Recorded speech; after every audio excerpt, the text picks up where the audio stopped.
And thank you also to Tina to join us today. And I'll briefly introduce her before our talk. She's a senior research fellow in the Department of Mobility and Migration at the Czech Academy of Sciences. She's also affiliated to the universities of Coruña and Valladolid in Spain, and is a co-founder and co-director of the Integrado Lab. Did I say that correctly? Okay. A non-profit organization providing research on migration, integration, and social justice. Her research interests include comparative and mixed methodologies, migration and integration policies, identity politics, and the relationship between majorities, minorities, and the states. She has carried out a wide range of consultancy and policy work for NGOs, UN agencies, and the European Commission, and the Council of Europe on ethnic, linguistic, and religious minority rights. So Tina, whenever you want, the floor is yours. I don't understand what's happening there. Why is not I see the seminar. Well, so now I will share the PowerPoint. Great. So I think I close here. I don't understand what's happening there. Can you see from home?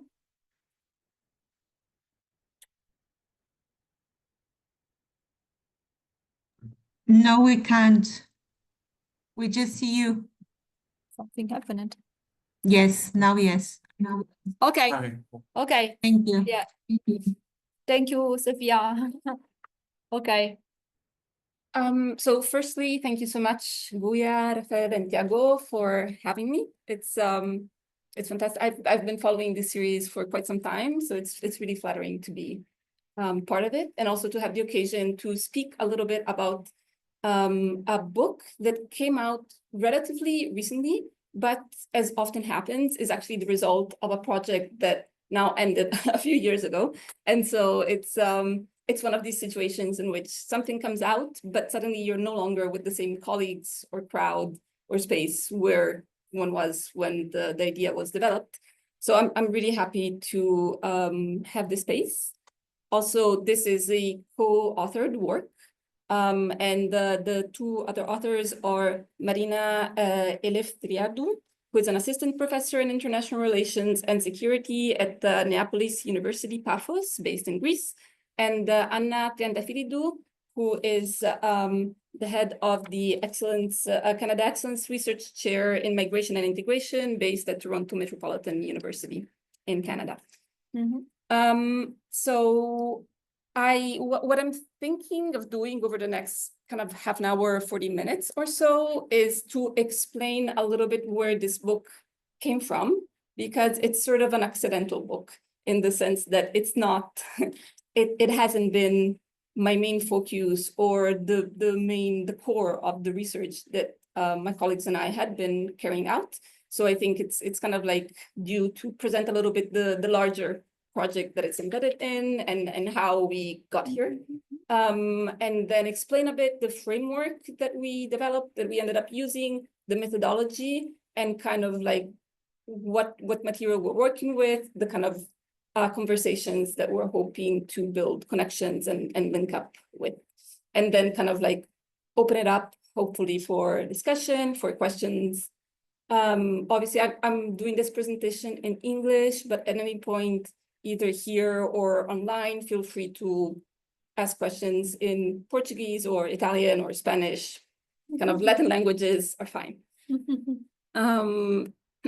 So starting from the context and the background, this research, this book comes out of a Horizon project, which was called Radicalization, Secularism, and the Governance of Religion, bringing together European and Asian perspectives that then became kind of like a comparative perspectives more broadly.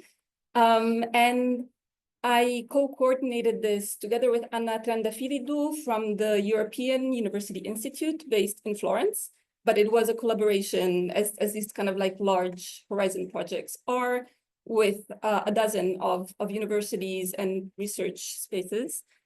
And as I think often happens, there is always a lag between when you present the proposal and then it gets funded and then one carries out research.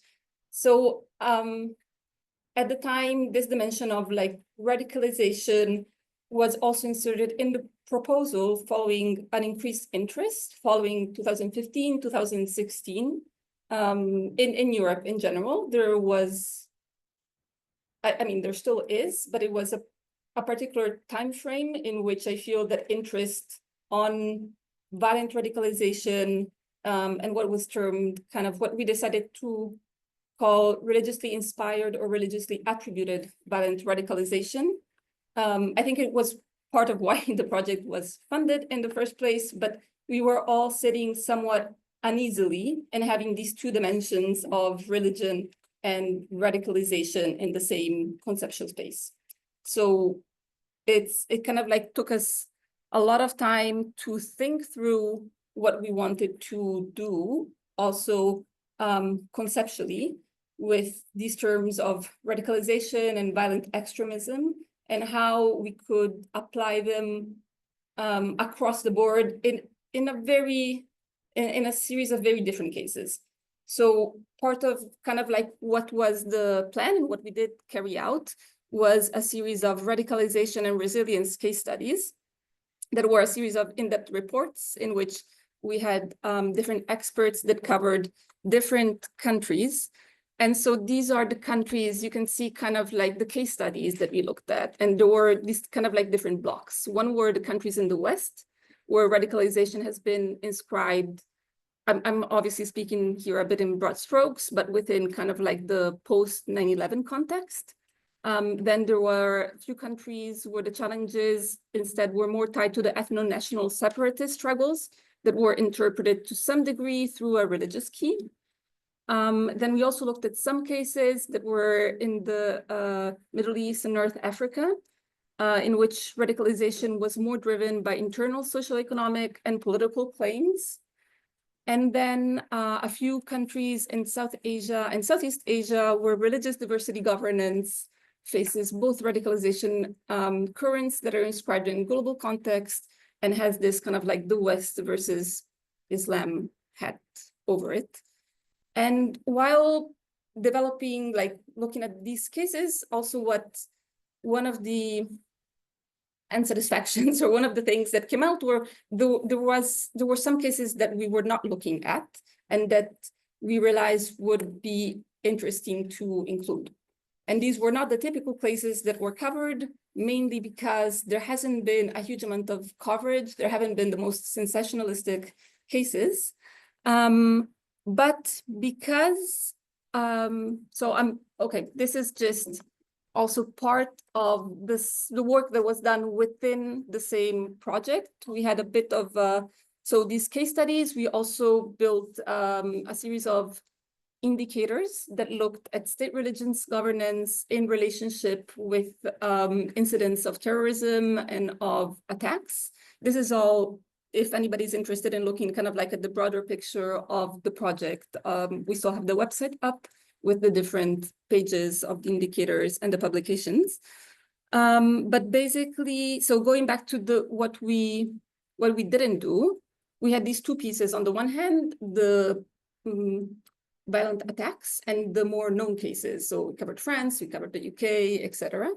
And part of that came out recently as an edited volume. I'm just plugging here some of the other results from the project that is edited by Michel Grossman and Hicham Hillier and is in open access. And the other dimension that we looked at was the governance of religious diversity. So how different countries govern, manage, address religious diversity within. But then COVID hit. And so we also found ourselves in the situation of not being able to carry out the same kind of field work that we had in mind, and also of not being able to travel or do the same kind of conferences that we were planning on. And so basically we ended up sitting a bit on the data that we already had and thinking, okay, so we have some insight on how Italy, Greece, and Spain manage the religious diversity. There's not a lot of work done in these countries on how instead they deal with violent attacks, with violent extremism. And we started thinking about how we could work with that, or how we could investigate non-cases. And also of ways in which we could include Southern Europe as a way of thinking about violent extremism and radicalization. So we had a little bit of also leftover funding, basically, from not being able to travel. And so this became kind of like a spin-off from this project. And working with violent radicalization or violent extremism in terms of the definitions and framework, we ended up building a bit on the work that had been already carried out within the broader project. So building on Kundani, that identifies radicalization as a cultural psychological disposition, as a theological process, as a theological psychological process, and as an action framework applied in policing and securing contexts. But also we had chosen to include not only those violent attacks that had been attributed to religious minorities or claimed by terrorist organization that had some kind of like religious affiliation, but also those that targeted minorities, which is a phenomena that we see on the rise. So Grossman and Hillier, who are also colleagues who were working with us on the project, have a more conceptual piece on the GRIS website that looks at the structural factors of violent radicalization and extremism, in which they identify community isolation, discrimination, racism, and relative deprivation as kind of structural factors that can create the preconditions, even though obviously they're not sufficient conditions. And then there's this one more recent piece that I found really, really interesting, that is by Powers, Karj, Yerfami, Ahmed, Midi, Absaza, and Olivier Roy, in which they ask why individuals and communities do not turn to violent extremism. So this is a phenomena that is arguably more difficult to research, but it's really the norm, because there's so many situations in which the conditions are there. I mean, there are a number of reasons that would potentially not justify, but make it understandable if we were to see more cases of violence, but this does not take place. So in the case of this article by Powers and al., they look specifically at the case of Jordan and of Egypt, and they identify these three kind of factors at the meso level that are hard interventions by the state, the availability of credible ideological alternatives, and opting out of the economy of violent extremism. Now, we didn't kind of like— Can I just ask a question? Sure. These are the conditions that lead to Non-violence. to non-violence. Okay. Yes. So basically, like their argument is that I actually have it here, but their argument is that in the short term, the hard interventions by the state are usually successful in limiting the transferring a certain kind of lack of satisfaction or brewing kind of frustration, but curbing it. And so it doesn't become violent extremism. Now, they make a distinction that this usually works in the short term. It might backfire in the long term. So there's also a kind of like time dimension. And they specifically kind of look at Jordan and at Egypt in the post-2011.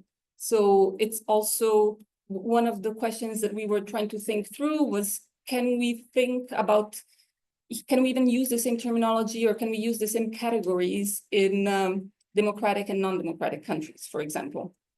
Does it depend, like, what does state intervention look like in different spaces? And but we'll get back to it. And but basically, so the general our general puzzle was that since the early 2000s, particularly since 9/11, we have seen an increasing political and academic interest in religiously attributed or inspired violent radicalization. And there has been an increase in securitization of the discourse around Muslim minorities in Europe in particular.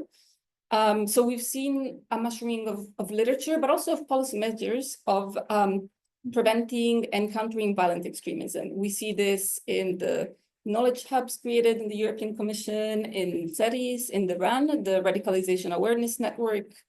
But all of these usually draw upon Western, Northern European cases. And there's not that much literature or work done in Southern Europe. So there were a number of, there is some literature on Italy, a little bit in Spain, very little on Greece. And there is this kind of, from a newspaper article point of view, this like, oh, is Italy immune from terrorism?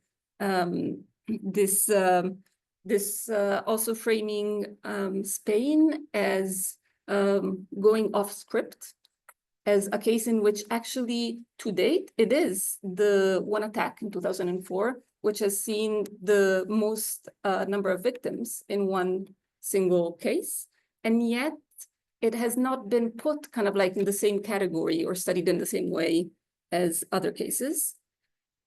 And so the way that we went about looking and trying to make sense of this was more, we didn't start out with a theory or with some kind of like causal mechanism. It was more of an inductive process in which we carried out some desk research. So we looked at policy materials, media articles, kind of like what existed in the three cases. And then we conducted about 15 semi-structured interviews in each country. So I did the part of Italy, and the two colleagues did the work in Greece and in Spain. Some of them were in person where we could, part of it was online. And it was with practitioners, with policymakers, with individuals that were responsible for the prevention and detection of radicalization processes, but also with imams, with Muslim individuals from different backgrounds and trajectories. This happened towards kind of like the end of COVID. It was like 2021, 2022. So it was possible to do some work in presence, but it was still, probably was not super easy. And basically after collecting the material, and going over it and trying to make sense of it, we kind of landed on this operational framework in which the way that we organized it was looking at the macro dimension, which is what we call the conducive environment, that you can see kind of like at the bottom of the picture. And that's more or less what Hillier and Grossman speak of in their piece on structural conditions. So discrimination, relative deprivation, community isolation.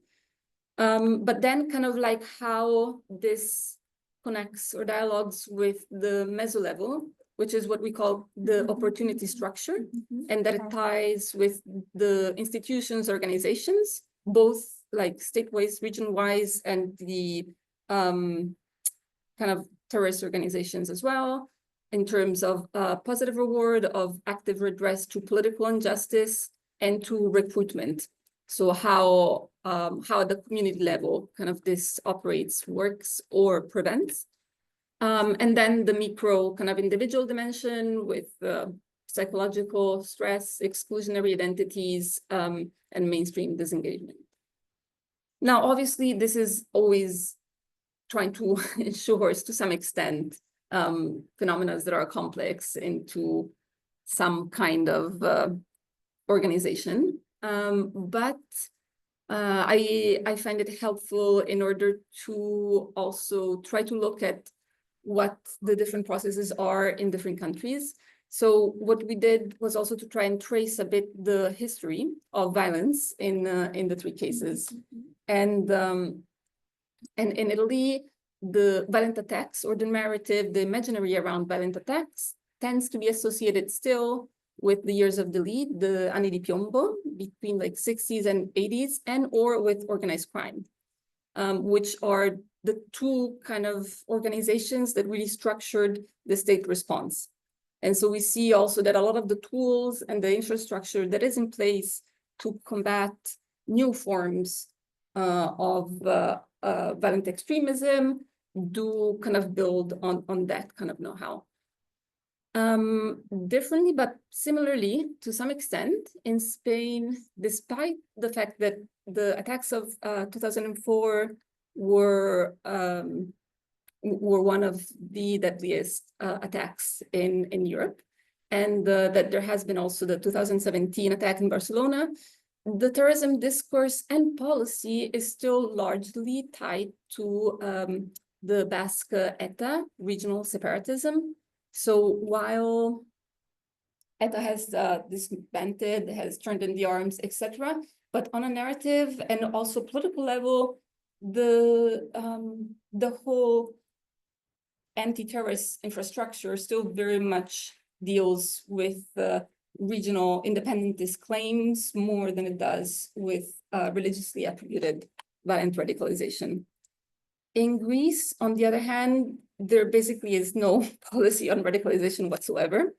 So conducting these interviews, this was Marina that did so, was the results I found them fascinating, because there's a little bit of everything from kind of this, well, we don't have the same relationship with the East because we are already like situated in this geography that we have a special relationship with Islam, to the fact that they presented themselves as being just kind of a land of passage. And this issue of radicalization is seen very much as a foreign issue, while actually the rise of the far right is seen as something that is more present and polarizing.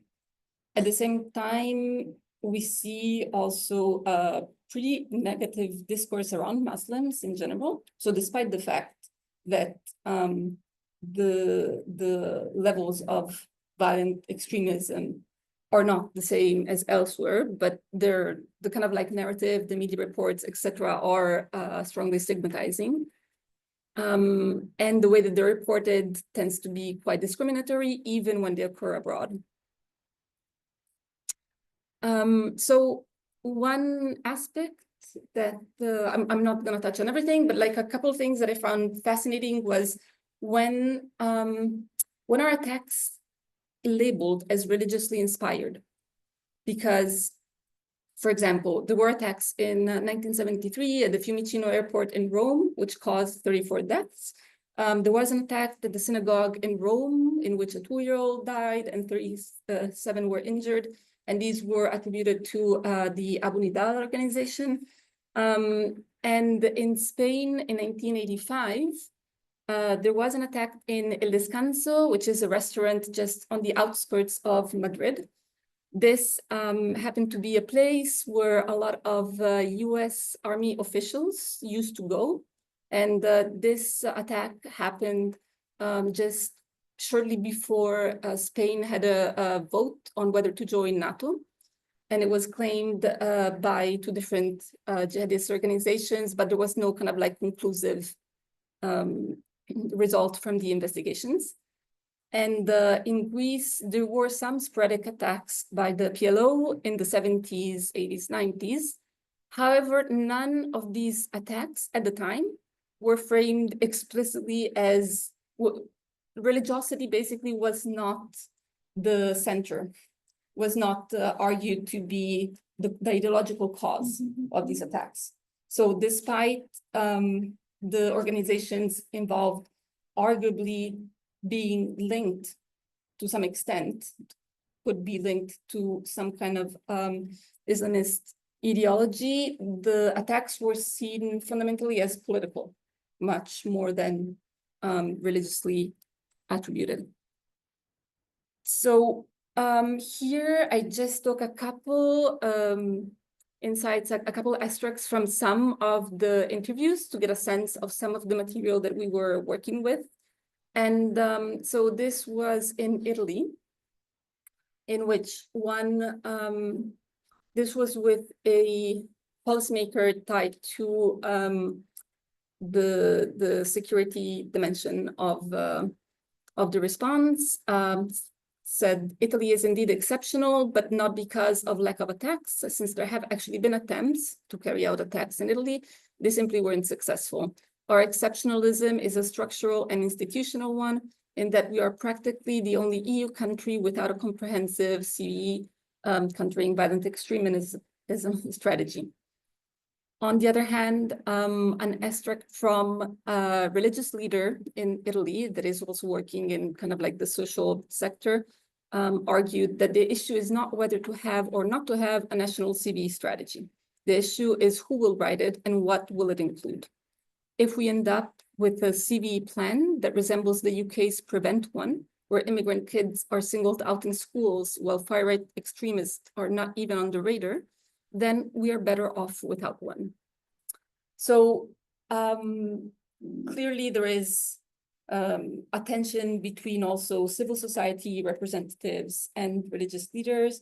It should be mentioned that in Italy, there's also an issue of recognition, in that currently Italy has stipulated formal agreements with 12 different religions, which means also that, for example, when you declare your taxes, you can devolve, it's a 0.8 to one specific faith, but this does not include Islam. So there have been different attempts by different Muslim groups to kind of like reach an agreement with the Italian state. And this so far has been unsuccessful. And part of it is also the fact that these kind of treaties need to be initiated by the Ministry of the Interior in Italy. So it's very political. And also the governments tend not to last very long. So there have been a few attempts that then kind of like fell when the government fell. In Spain, this is a quote from an imam, and his comment was relative to the attack of 2004. And his comment was, when it took place, there was a tremendous concern from the Muslim community itself. In fact, there were demonstrations against these attacks.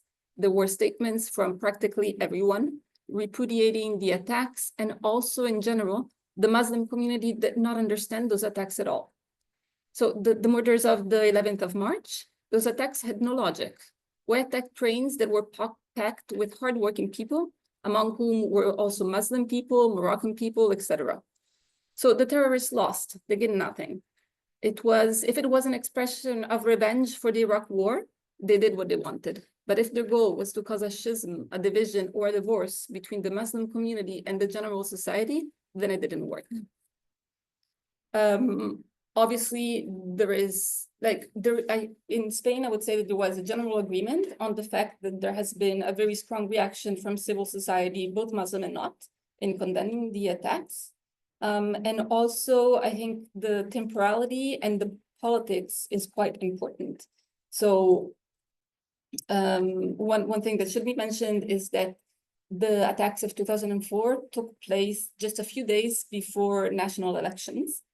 And they were quite explicitly used or attempted to be used by the right-wing government that was in power to kind of like initially point a finger at ETA, and this completely backfired. And the right lost the elections, and the new socialist government that came in its place in 2004 with Zapatero, one of the first measures that was taken in response to the attack was not purely a securitizing one, but was the creation of this Fundación de Pluralismo y Convivencia.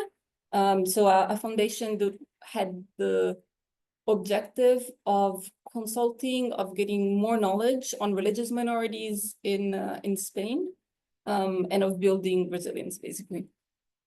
And I think it's important that this was created under the Ministry of Justice in coordination with a number of other ministries, as opposed to, for example, in Italy, where the treaties or where the relationships with the religious minorities are handled under the Ministry of Interior.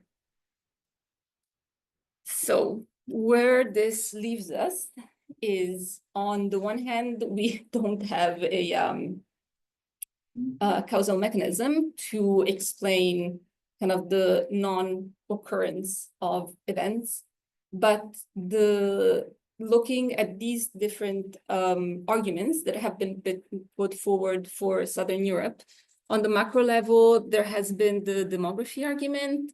So the idea that, well, yes, there are Muslim communities, but they are in smaller proportions than elsewhere, which I don't think it holds a lot of water, considering that at this point in Italy and Spain, we're talking about between 4 and 5% of the population.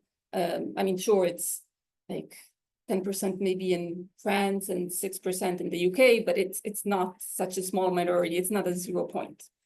The absence of marked ghettoization of migrants. So this, I mean, it's in terms of urban space and how people are distributed.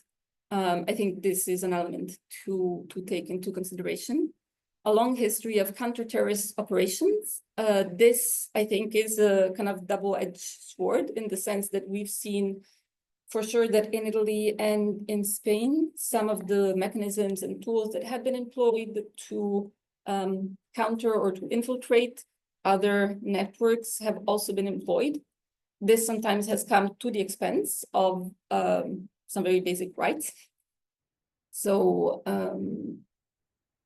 and then the meso level is the one that I think deserves more further inquiry, in that on the one hand, it's so it can be seen that Southern Europe is typically not the ultimate destination country that people come to. And this also means that there's not necessarily the same kind of expectations towards the state. So one of the elements that came out, often people kind of like would reference France as a contrast gainer and saying, well, I mean, we don't have the same expectations of the Italian state that we would have of France, because we know that it's dysfunctional in many ways. And I think the fact that it's not, there's certain kind of structural issues, such as the fact that obtaining citizenship is quite complicated, obtaining recognition of one's religion is quite complicated, means that also a lot of efforts are geared towards that. It's still a phase of like trying to get some basic symbolic recognition, whereas France, for example, already offers a kind of like blanket idea that all citizens are equal, and this kind of bounces against the reality of people who experience very different everyday realities. Then the issue of the role of religious leaders, we got some quite different answers from imams or representatives, and then from youth or people who were working in prisons, for example. So there clearly is, on behalf of religious leaders, to some degree, an attempt at appeasing and trying to find the middle ground, trying not to anger the system, let's say. And so this in turn has turned into its own sort of policing system of the community of sorts. Because there is on this quite a bit of literature showing that those who tend to commit violent crimes are actually very low on religious literacy, that the belonging to a religious community actually functions as sort of a preventative or sort of like a community space that can function in terms of resilience. Then there is the issue of the perception of geopolitics, which is always tricky to test, but I mean, I would imagine that right now this research was carried out previous to the 7th of October of 23, but since then, I think that Spain within Europe has been one of the few fairly strong and loud voices condemning the genocide that is ongoing from fairly early on. This might or might not have a consequence in how it is perceived by certain organizations, but I think it's part of the picture and should be accounted for. And then finally, on the micro level, there is also this degree of fragmentation, of arbitrariness within the institutions, and of kind of comparatively low expectations in Greece as well. There's sort of an element in which getting by is already so difficult that it seems to leave relatively little space for the kind of structural organization that certain kind of attacks require. And then finally, this is just connecting it a bit to the processes of state-religion relations against this background of migration. So the three big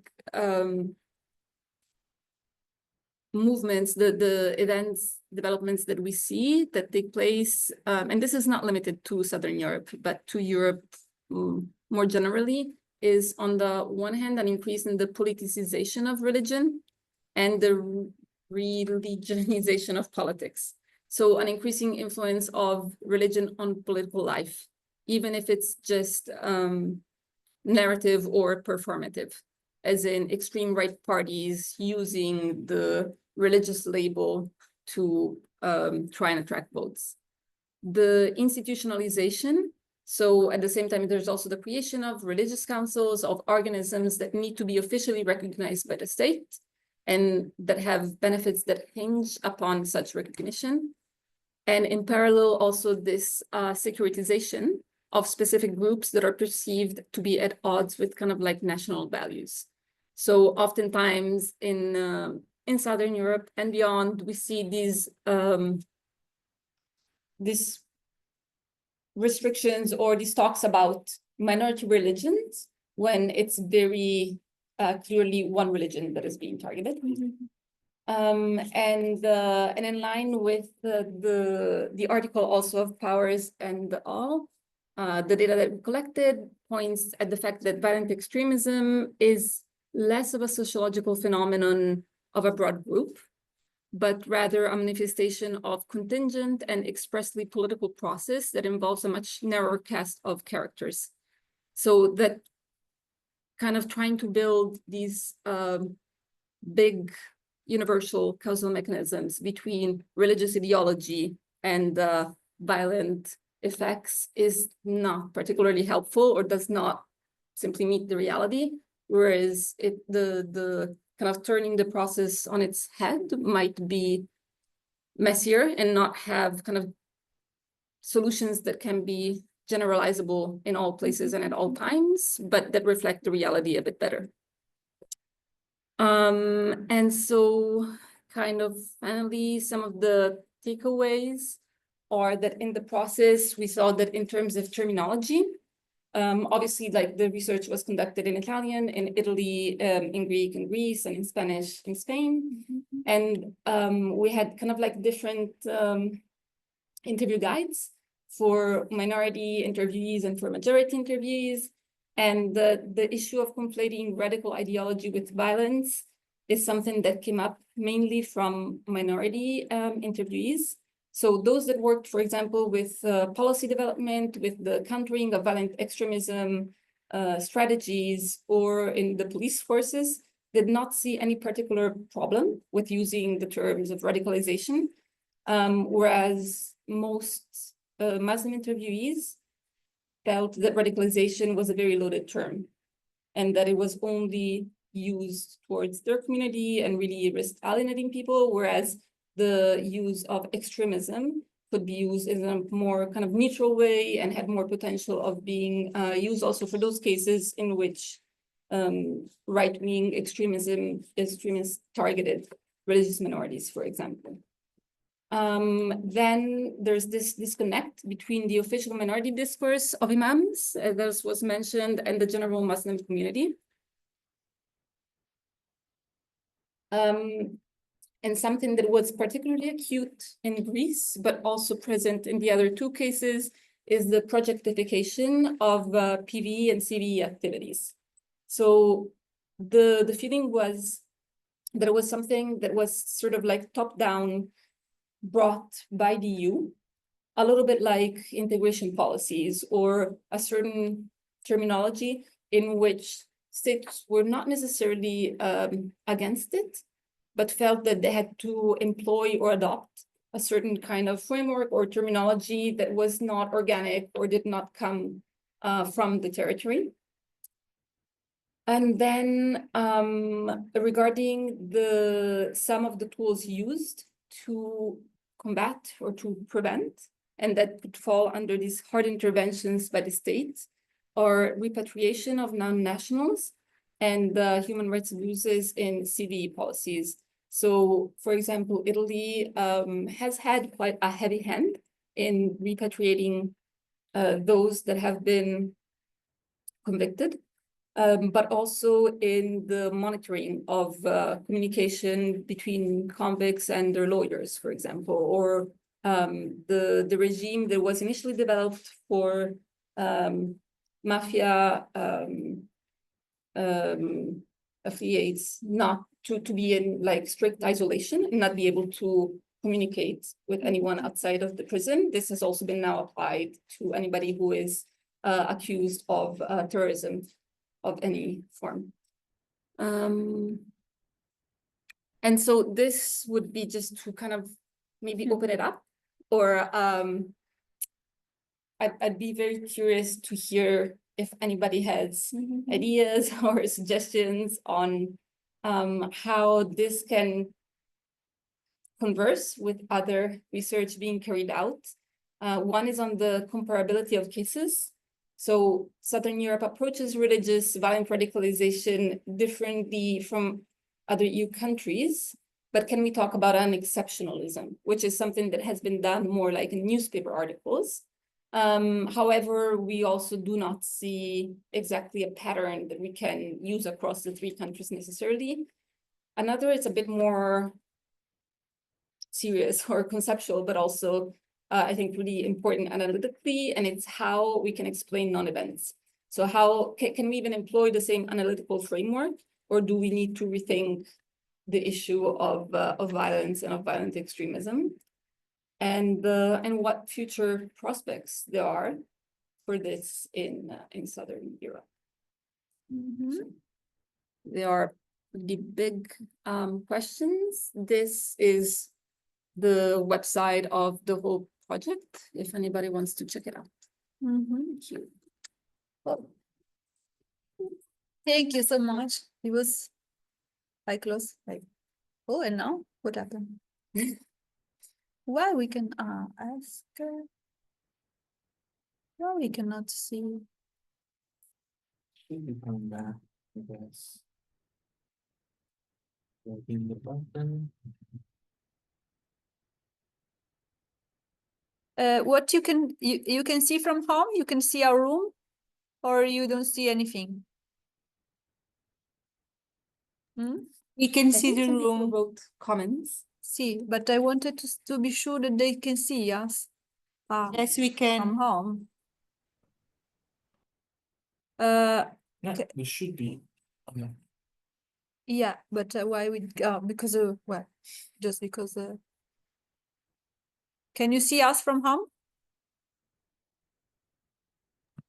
Yes, we can. Well, I hope so, because we don't know, because here we have a completely different screen on our room. Okay, now See. I hope you can see. So okay, so maybe thank you very much for this fantastic presentation of your book.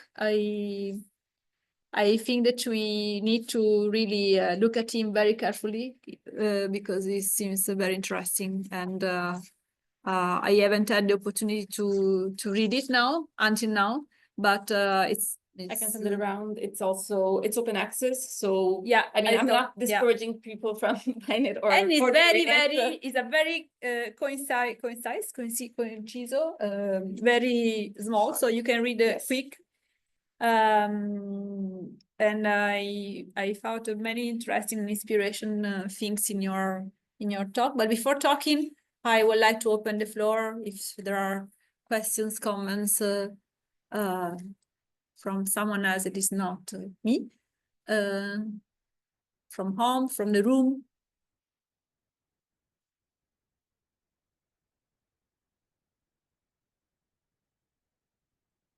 I have some comments and questions. So if there isn't anybody, maybe I start and after someone else will join me. Yeah, I really enjoyed this kind of looking at the counterpart, like adopt another lens. So of what is the non-event.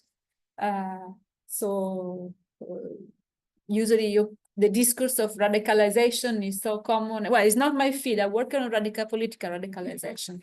So this is not my field, but it seems to me the discourse of radicalization is Muslim radicalization is very common in the public sphere, etc., and also in the security plans after 2011. And I start from your last question, how we can talk of about non-events and connect to this. If there are really, we need another analytical framework in respect to exceptionalism, or, and my question is, but even in the other countries, where there were these attacks, there are really events. There are so many, because sometimes I think, well, if radicalization is so common, would be if it were so common, so diffuse, so extremism, so easy to join some terrorist group, so easy to get violence. So if it were really like that, the number of attacks were really high. Actually, there are not so many. Okay, they are very spectacular, but considering the amount of immigrants that there are in the countries, and I think that they're also decreasing in respect to the 70s. The number of terrorist attacks, they are much less. I no not current, but I remember the numbers a few years ago. I think until 2016, they were many much less than before. So if also okay, this case, the Southern Europe is different, but to which extent is it really different? Or so I don't know if it's clear this.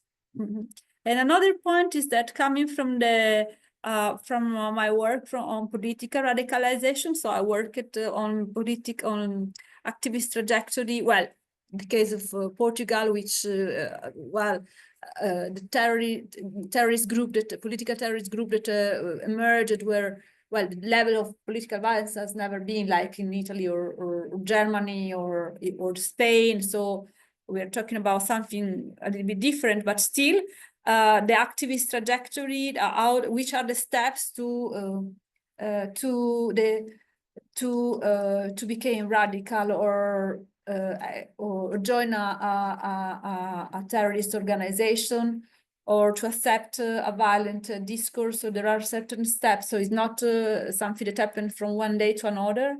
There are certain level of acceptance of the discourse and all these things.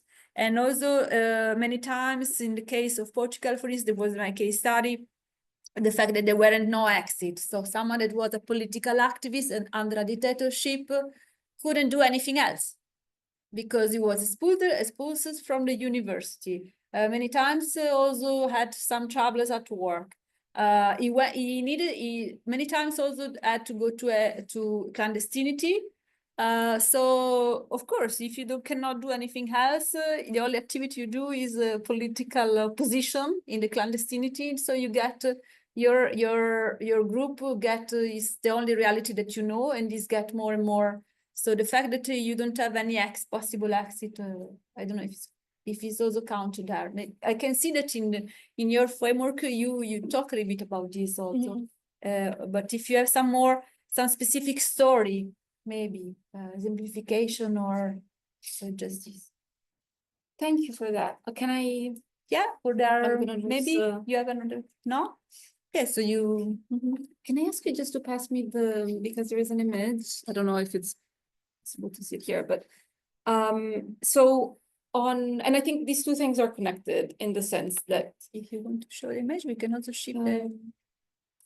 but I mean, this was just, for example, this is an image that we have in the book that I don't know if it's visible from here or from maybe I that. trying to put the camera, our camera.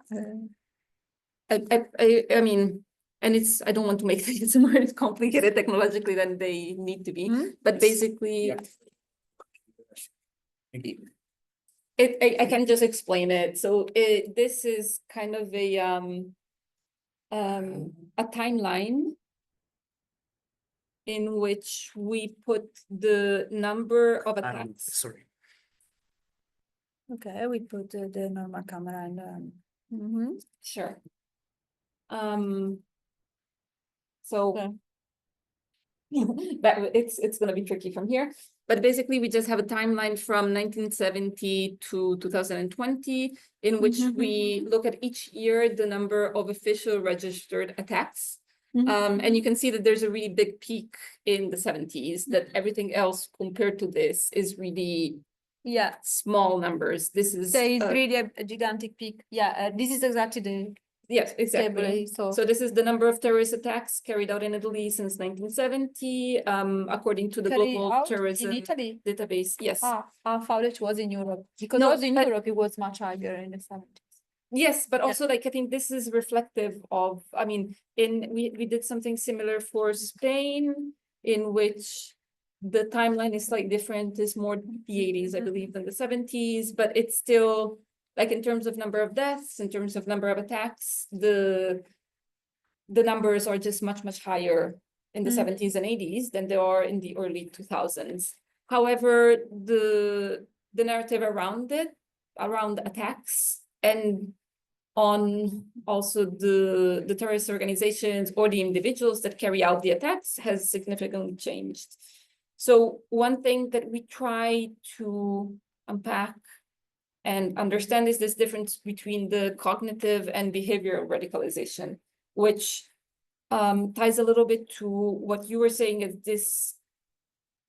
this kind of like the different steps. And I think the tricky part is, on the one hand, that different countries have different definitions. So, for example, from the case study that we had looked in for France, in that case, radicalisation does not need to have a valid element to it to be criminalized. And this means that being considered a ideological extremist is by itself kind of without carrying out an actual crime is a crime in itself. This is not the case in Italy or Spain, for example, unless there is kind of attached to an calling for hate crimes kind of thing. And there is, I don't know if I can find the quote, but I think in the case of Italy in particular, one of the security experts that was working on trying to monitor the new cases of violent extremism that they were seeing emerging during and after COVID, was actually problematizing the idea that there is even a linear connection, that there are a series of steps that you start from here, and then it increasingly gets to the point in which you commit a violent action. So the thing is, what she was trying to say was basically that she was increasingly seeing cases that were tied to also mental health, in which the almost nihilist violent dimension was present, and then it kind of like attached itself to the kind of ideology that it found available. So that there wasn't this kind of very linear trajectory or explanatory that you need to belong to a group, that you need to subscribe or understand to a specific ideology. And so I think it's this one. So one extract was the problem. So radicalization cannot be addressed exclusively from a security point of view, but must be addressed from a broader perspective.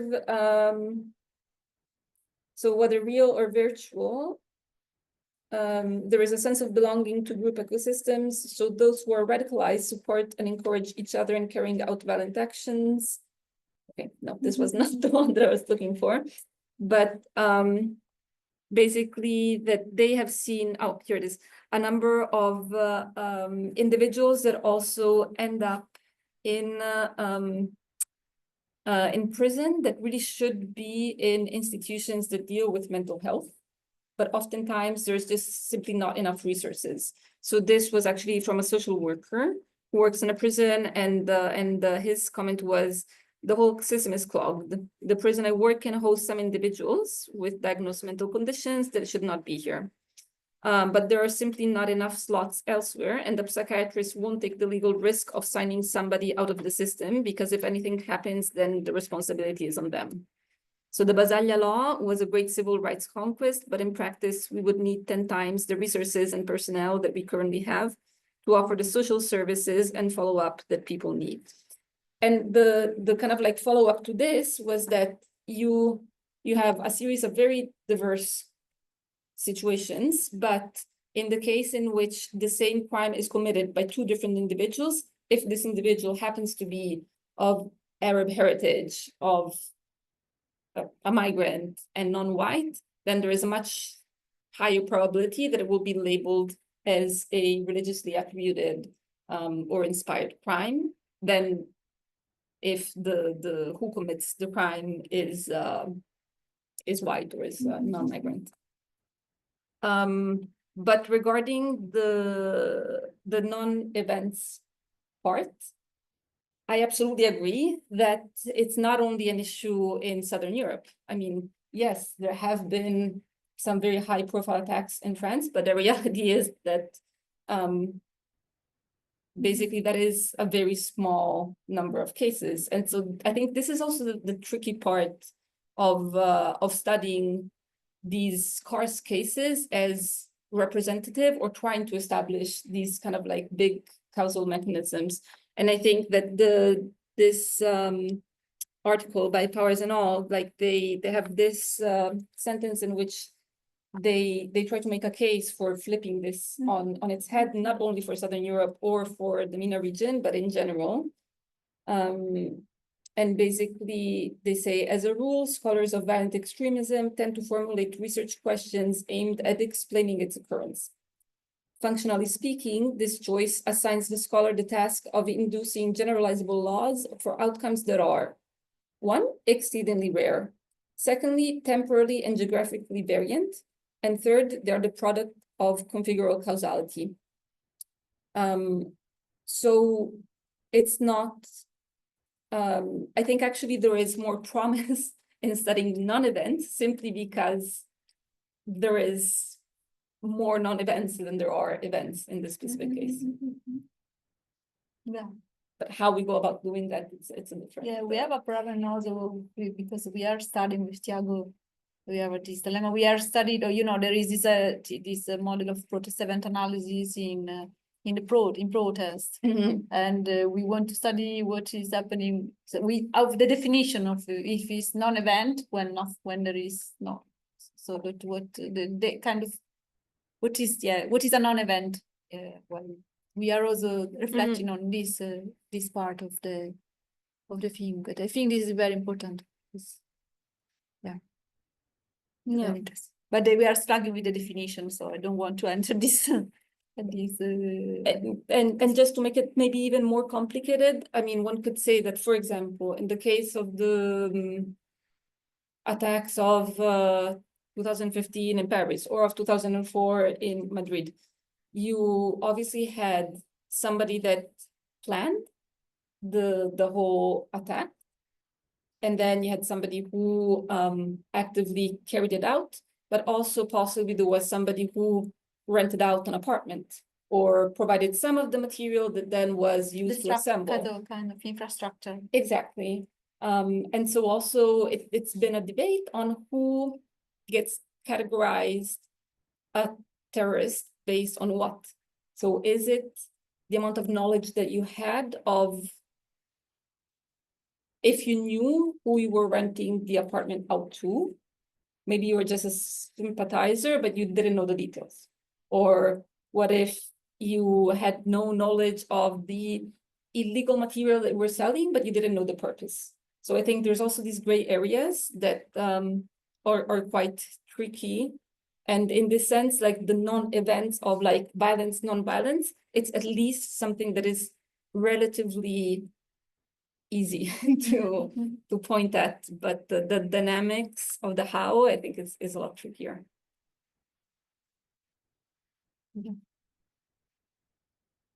Some more comment, question, or curiosity, or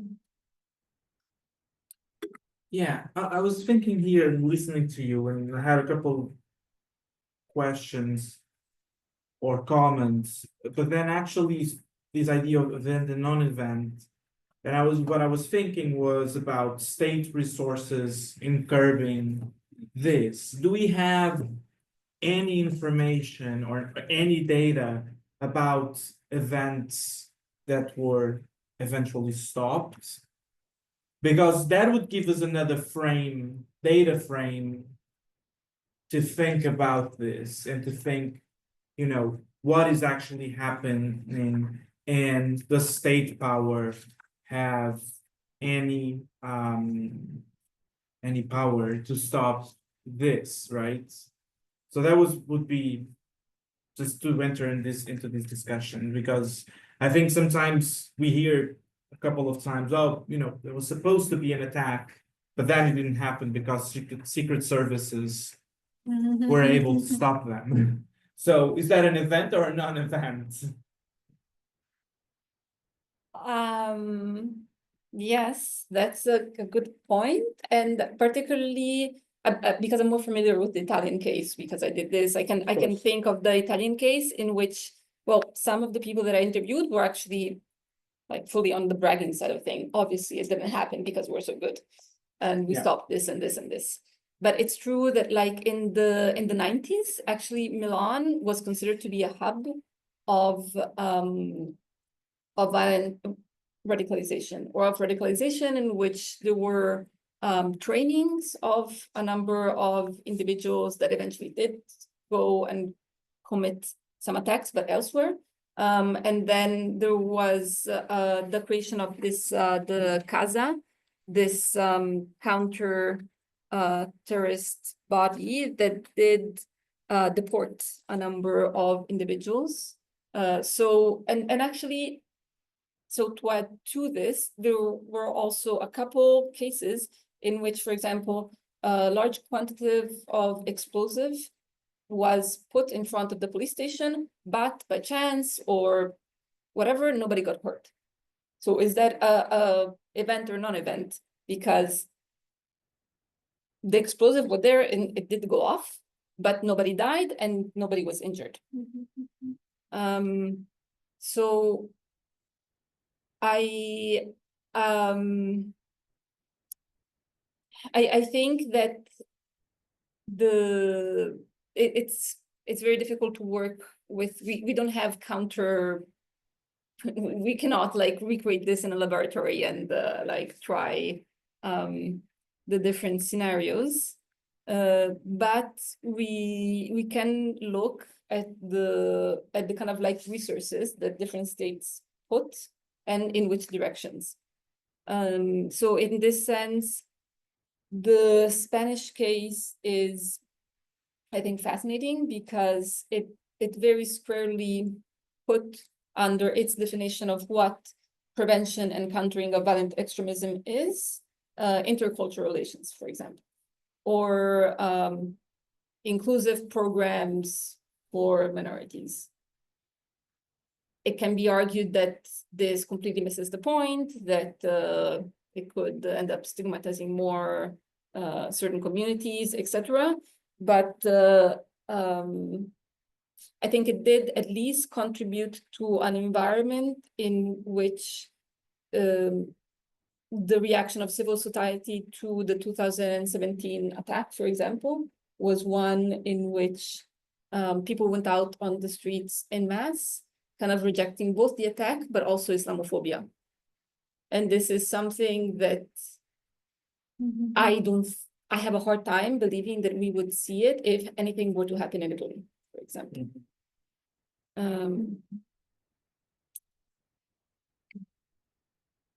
But yes, I on the non-event, I also don't have the answers. And that last week I was visiting my parents and I left the book lying around, and my mom picked it up and told me that she read the conclusions and she found them not very conclusive, which is kind of like why we also titled it the last chapter is opening the debate, in that we really hope to kind of like that this is the start of a conversation.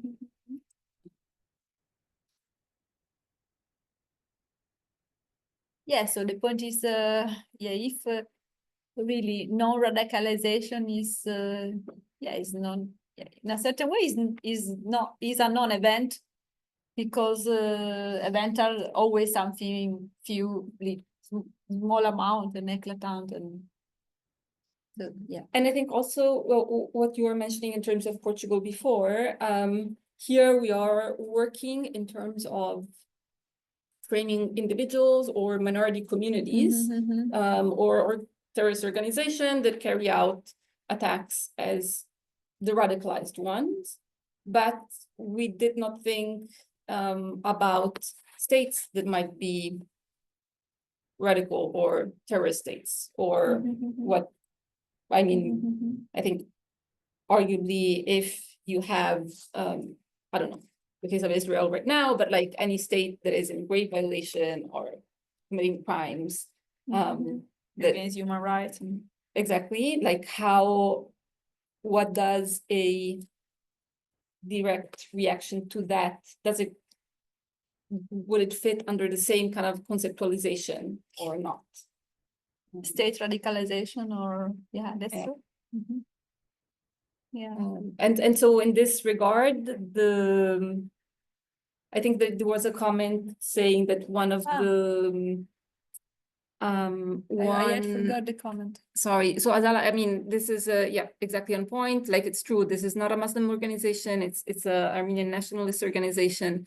And I think that the issue of like independentist claims, or what is labeled as obviously like the Basque ETA is not a religiously identifiable organization, but it has been and so continues to be kind of like the number, I think the highest number of individuals that are imprisoned on terrorist crimes in Spain are from ETA.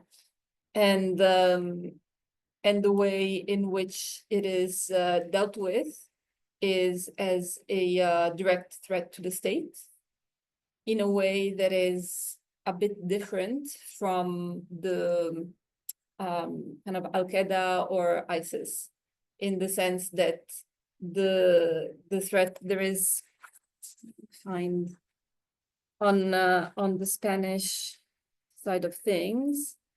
I think that this is not limited to Spain, but a real difficulty in being on multiple fronts at the same time. So the state usually needs to identify one main enemy and frame it as such. And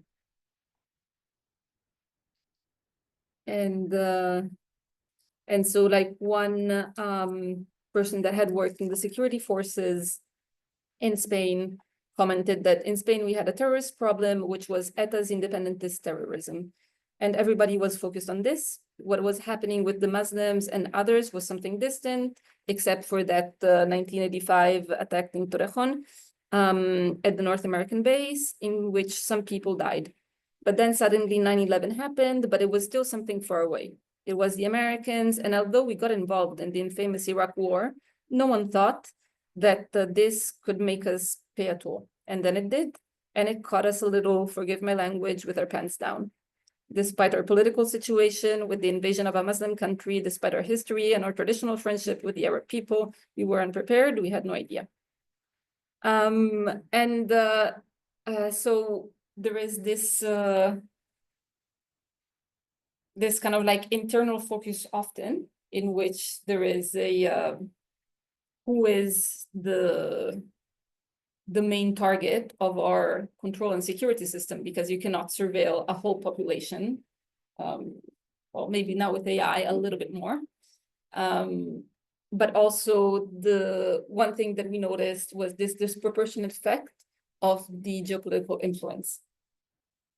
So 9/11, despite the fact that, yes, it's very far away, and yes, still the frame remained ETA and still, but it did certainly change at the European level how the whole apparatus of coordinated security, of the very framework of CVE, of like prevention and resilience, it was not on the table, and there was no earmarked funds at the European level before then.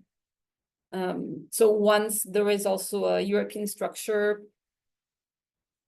it creates this dynamic in which countries follow up, declining it in whichever way is more convenient to the internal structure.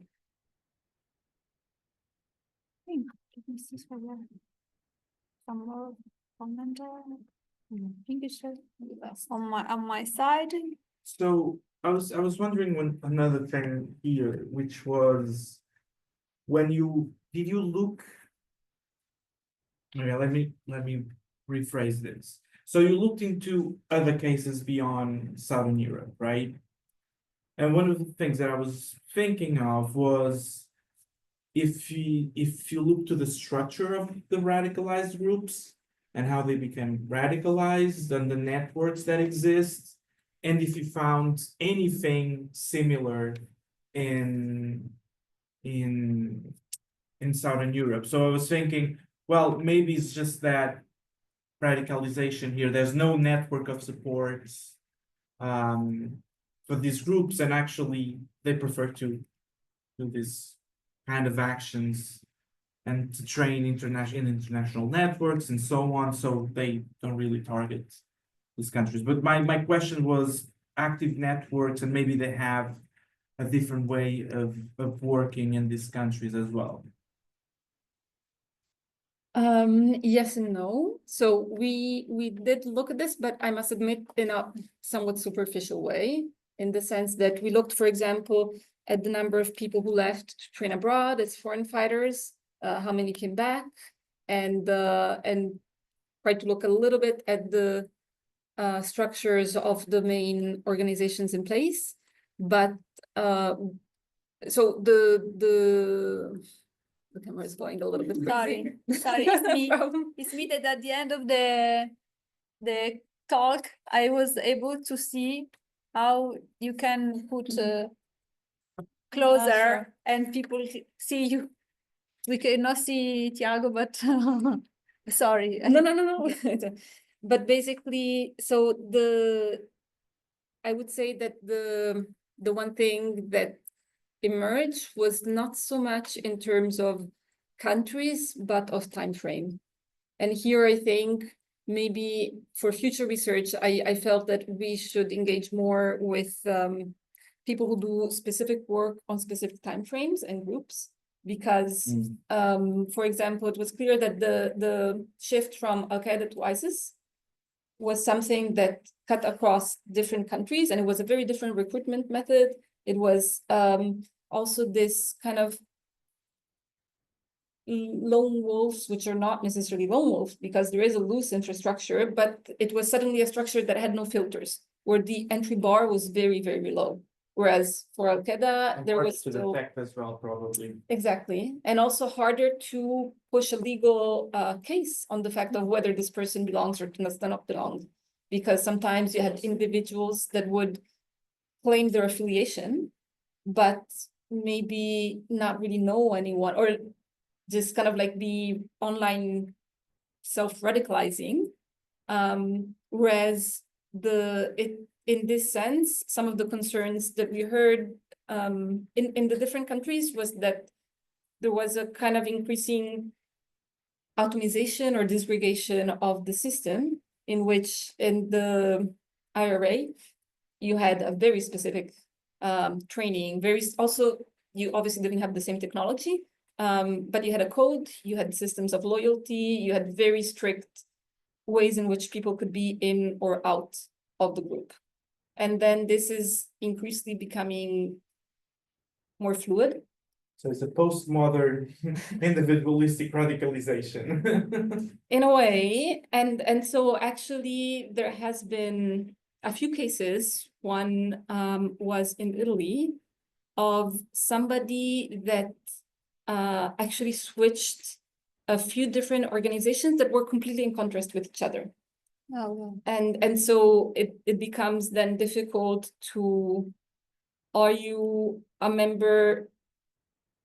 Do you consider the person responsible for the membership that he or she has while he or she is committing the crime?